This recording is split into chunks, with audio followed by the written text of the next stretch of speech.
Yo, salut à tous, j'aimerais vous expliquer pourquoi, selon moi, l'atelier c'est une pièce maîtresse de notre passion, qui est le vélo tout-terrain.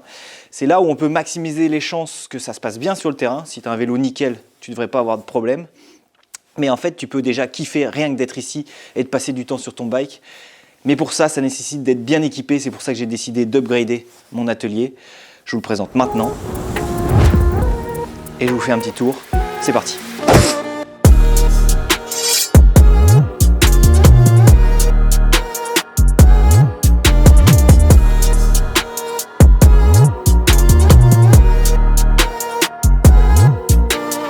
On vient passer du temps à l'atelier, souvent pour réparer un truc, mais c'est encore mieux si c'est préventif, c'est-à-dire entretenir le bike simplement.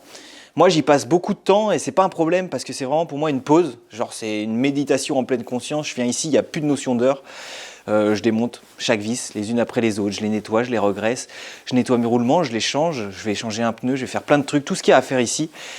Et c'est vraiment un moment pour moi. Et en plus, quand je repars d'ici, non seulement j'ai fait ma petite séance de méditation, mais en plus mon bike il est nickel. Et il y a un petit côté euphorique, un petit truc de plénitude là-dedans que je kiffe à mort.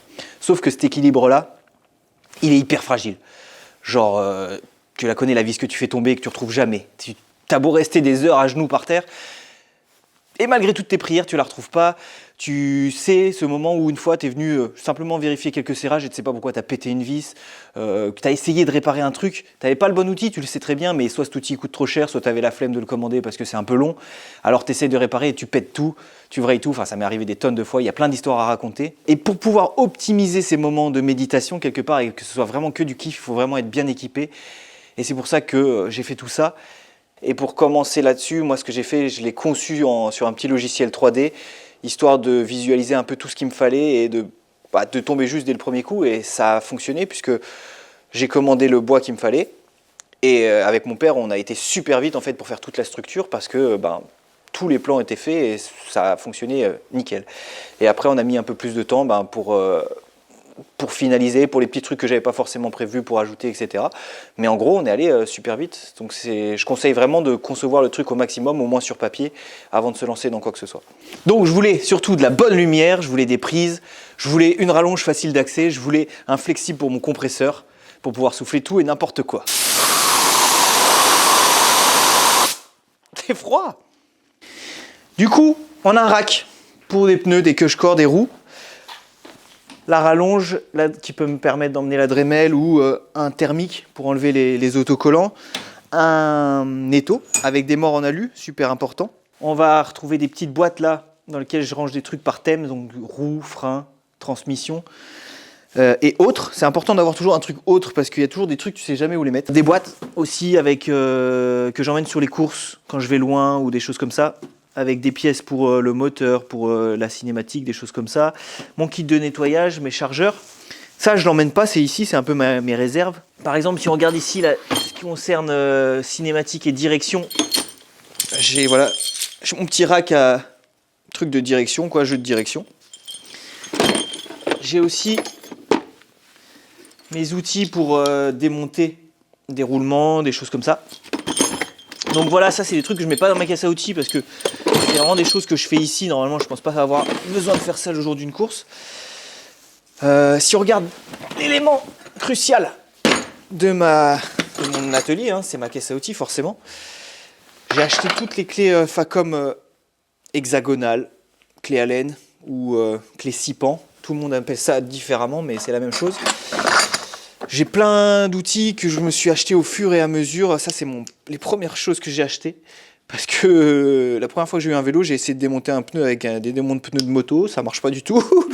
Donc je suis vite allé à Decathlon acheter ça et je les ai toujours parce que ça marche très bien. Coupe-câble, des dérives chaînes, des choses un peu classiques. Ici, j'ai rangé les choses un peu mieux encore. Avec mon... Comment on appelle ça là, au fait, truc pour faire la pression des pneus. Je l'ai sur le bout de la langue, ça reviendra tout à l'heure. Ici, j'ai remis encore quelques clés Allen parce que c'est bien parfois de les avoir en petit format sur certains trucs. Et puis voilà, des clés Fox, une clé dynamométrique Effetto Mariposa que j'ai demandé pour mon anniversaire. Et voilà, un briquet aussi, toujours important. Et une pompe haute pression, bien sûr. Un outil pour les pédaliers. Et on est pas mal, quoi. Un peu de scotch, toujours important. Et globalement, on a fait le tour.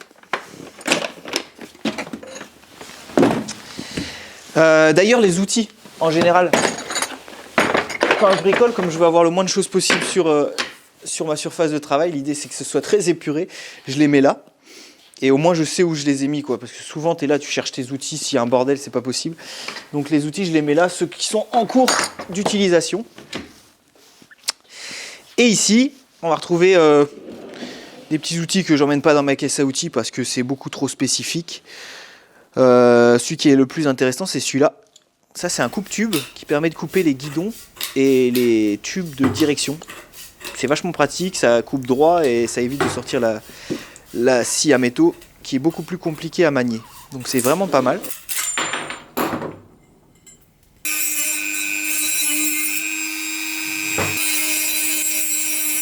Ici, c'est tout ce que je stocke, c'est les trucs que tu as en cours.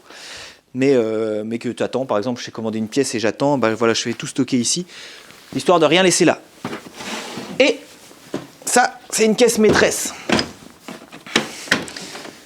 Elle est magnifique, avec notamment un amortisseur, un frein, celui-là ça doit être le frein avant. Et si tu démontes, tu as une cassette de je ne sais pas quelle marque, mais qui est adaptable en tout cas au cas où.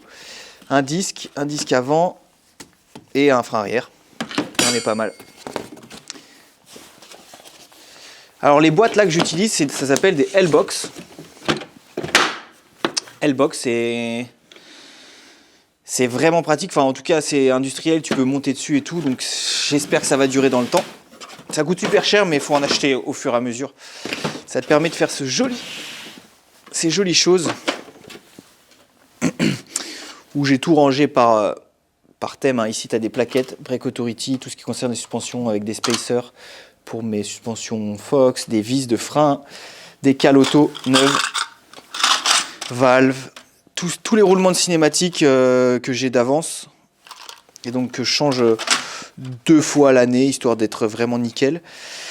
Transmission, boîtier de pédalier, des plugs et tout ce qui concerne un peu les pneus quelque part.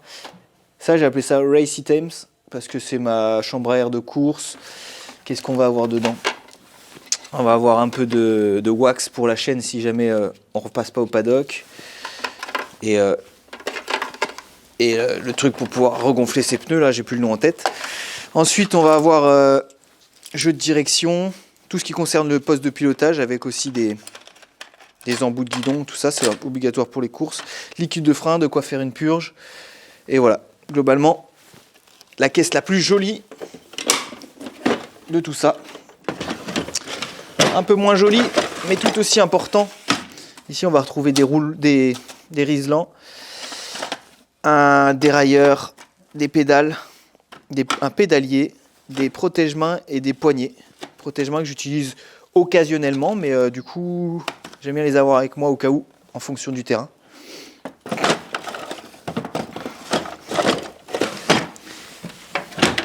Et voilà, cette caisse, c'est la plus belle. Voilà, après, comme j'ai dit, là j'ai un petit évier que j'avais pas avant. C'est pratique pour les huiles. Ici, j'aurai, pour l'instant je l'ai pas, mais je vais avoir un bidon de vidange. Et dedans, j'ai rangé le compresseur.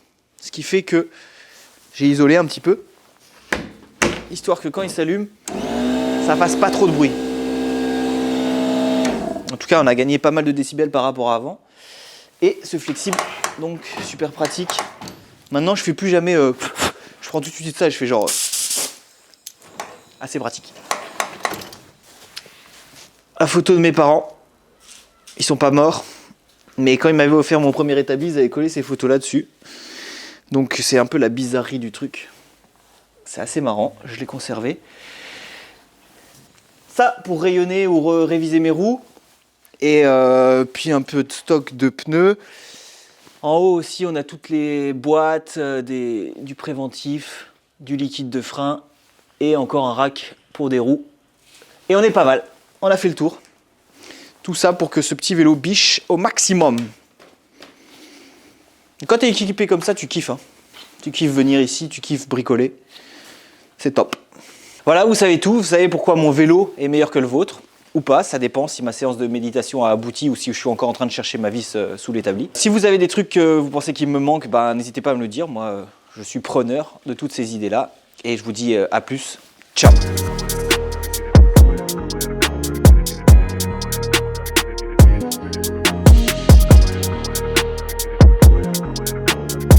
Il y avait des choses primordiales que j'avais prévues dès le début. Il me fallait absolument une sacrée lumière. Une sacrée lumière, c'est...